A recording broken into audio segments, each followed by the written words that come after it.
Hi students.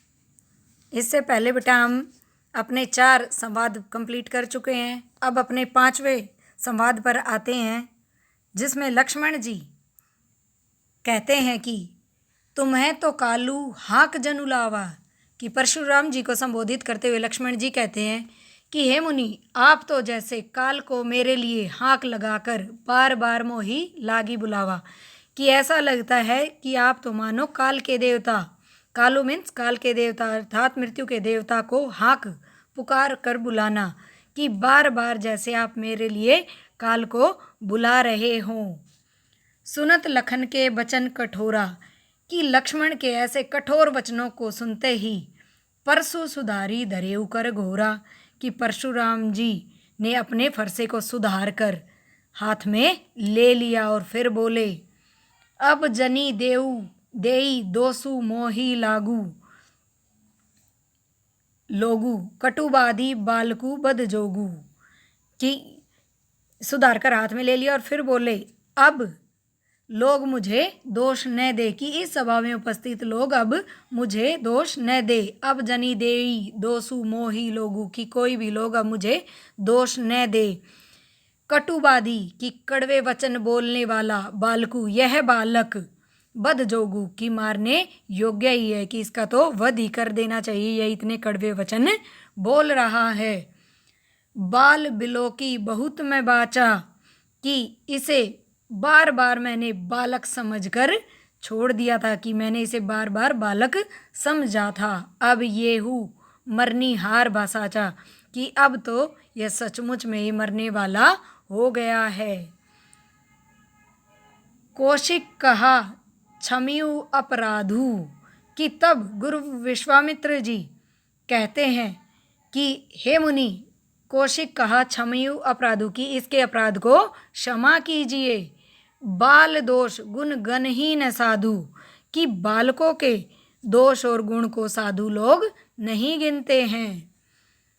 खर कुठार में अकरुण को ही। कि अपने बारे में परशुराम जी बताते हुए कहते हैं कि मेरा तीखी धार का फरसा। कि खर कुठार में अकरुण को ही। कि मैं अकरुण करुणाहीन, को ही क्रोधी। कि मैं करुणाहीन और क्रोधी हूँ, और मेरा यह फरसा भी तीखी धार वाला, खर तीखी धार वाला फरसा है। आगे अपराधी गुरुद्रोही। कि और मेरे सामने यह गुरुद्रोही अपराधी उत्तर दे रहा है।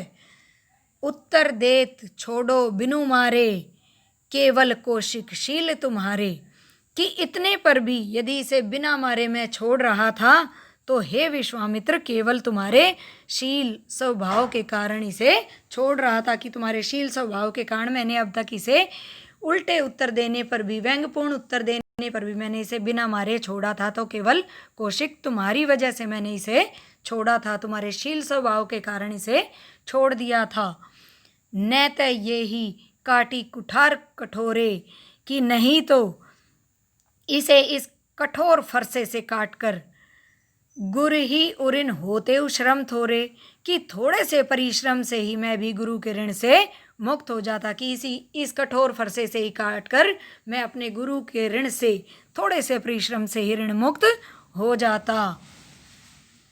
गाधी सुनू कै हृदय हसी, मुनि ही हरियरे सूझ। गाधी सुनू बेटा विश्वामित्र जी के लिए प्रयोग किया गया है। इनके पिता थे गाधीसु। कि गाधी सुनू कै हृदय हसी, मुनि ही हरियरे सूझ। हरियरे सूझ की हरा ही हरा सूझना मुहावरे का प्रयोग है।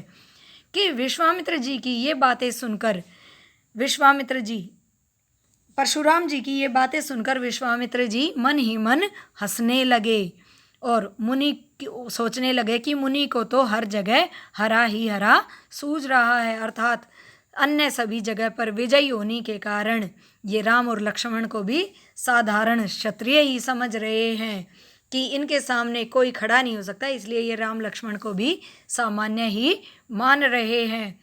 ए मैं खांड न ऊख में, अजहू न बूझ अबूझ। ए मैं लोहे से बनी खांड।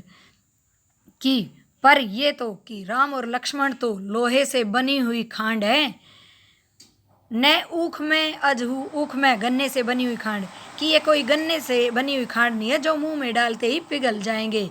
ए में लोहे फौलाद से बने हुए खांड के समान, कि ये तो फौलादी योद्धा हैं, कोई खांड के समान, गन्ने की खांड के समान नहीं है जो पिघल जाएंगे।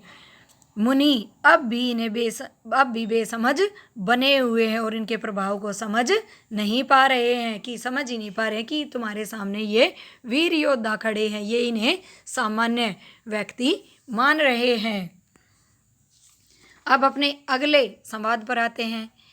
कहेउ लखन मुनिशीलु तुम्हारा, कि लक्ष्मण जी ने कहा, कहेउ लखन मुनिशील तुम्हारा, कि हे मुनि आपके शील को कौन नहीं जानता, को नहीं जान विदित संसारा, कि कौन नहीं जानता, सारा संसार आपके शील स्वभाव को जानता है, यह विश्व भर में प्रसिद्ध है। माता पिति उरिन भयनी के, कि लगता है कि माता पिता के ऋण से तो आप भली भांति मुक्त हो चुके हैं। गुर ऋणु रहा सोचू बड़ जी के, गुरु ऋण, कि गुरु के ऋण, अब आपके मन की चिंता ये गुरु ऋण है। सोचू बड़ जी के, कि आपके मन में जो चिंता है वह अब गुरु ऋण की है, कि अब गुरु ऋण ही आपकी, गुरु ऋण की चिंता आपको सता रही है। सो जनु हमरे ही माथे काढ़ा, कि वह ऋण मानो आपने मेरे ही माथे निकाल दिया है।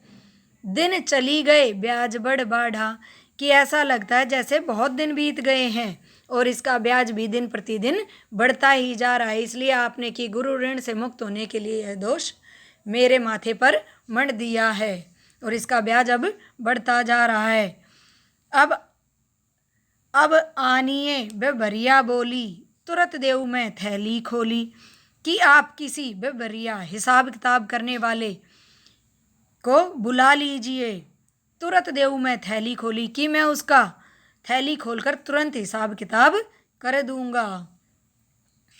सुनी कटु वचन कुठार सुधारा, कि लक्ष्मण के ये कड़वे वचन सुनकर परशुराम जी ने फिर से अपने फरसे को सुधार लिया, संभाल लिया। हाय हाय सब सभा पुकारा, कि यह सब देखकर सारी सभा, उपस्थित सभा में बैठे सब लोग हाय हाय पुकारने लगे। भृगुबर परसु देखा बहु मोही, कि उनके इस फरसे को देखकर लक्ष्मण ने कहा भृगुबर, कि हे भृगुश्रेष्ठ, परसु देखा बहु मोही, कि आप मुझे ये फरसा दिखा रहे हैं।